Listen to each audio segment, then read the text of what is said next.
इस इंडेक्स में 3 बहुत सिंपल फिल्टर्स लगे हुए हैं, सिर्फ 3, और इन 3 पिलर के ऊपर क्वालिटी 50 बेस्ट क्वालिटी की 50 कंपनियां सिलेक्ट होती है। फर्स्ट एंड फॉरमोस्ट पहला फिल्टर क्या है, वो है ROE, return on equity. Basic है, आप किसी भी धंधे में इन्वेस्ट करते हो या निवेश करते हो तो आप ये देखते हो कि धंधे से क्या रिटर्न आने वाला है, जो हो गया अपना ROE। तो जिस कंपनी के सबसे ज्यादा ROE होते हैं उसको सबसे ज्यादा स्कोर मिलेगा, ये फर्स्ट फिल्टर में। दूसरा फिल्टर ये है लीवरेज, फाइनेंशियल लीवरेज।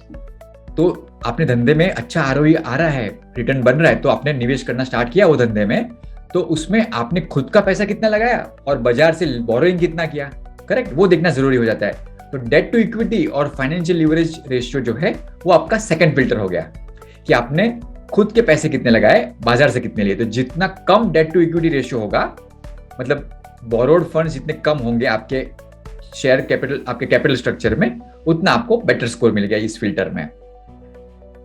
तो थर्ड फिल्टर अभी लेते हैं, जो है EPS ग्रोथ वेरिएबिलिटी या अर्निंग्स वेरिएबिलिटी।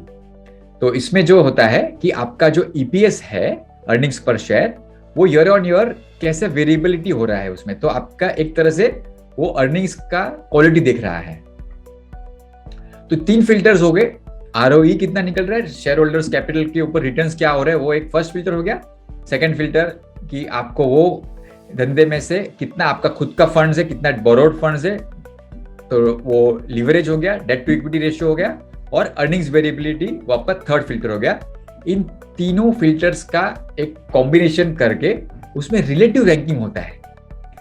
तो इसका मतलब क्या हुआ कि ये फिल्टर में एक पर्टिकुलर नंबर, एब्सोल्यूट फिगर नहीं नक्की होता है कि जिस भी कंपनी का ROE 15% से ज्यादा है उसको हम ले लेंगे, नहीं, ऐसे नहीं होता है।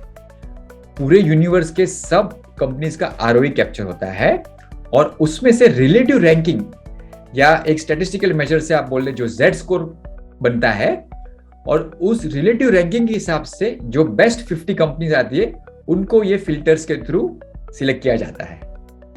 तो जिससे आपसे आपने पूछा कि इससे मुझे क्या बेनिफिट मिलता है, तो आपके जो फंड होगा उसके पोर्टफोलियो में 50 ऐसी कंपनियां आएगी पूरे 150 स्टॉक के मिड कैप यूनिवर्स में से, जो ये तीनों फिल्टर में सबसे बेटर होगी, ताकि जिससे हाई ROEs मिलती हो, जिसका लीवरेज और डेट टू इक्विटी रेशियो कम हो, और जिसका अर्निंग्स वेरिएबिलिटी, मतलब जो उसके प्रॉफिट के वेरिएबिलिटी है, वो भी सबसे स्टेबल हो।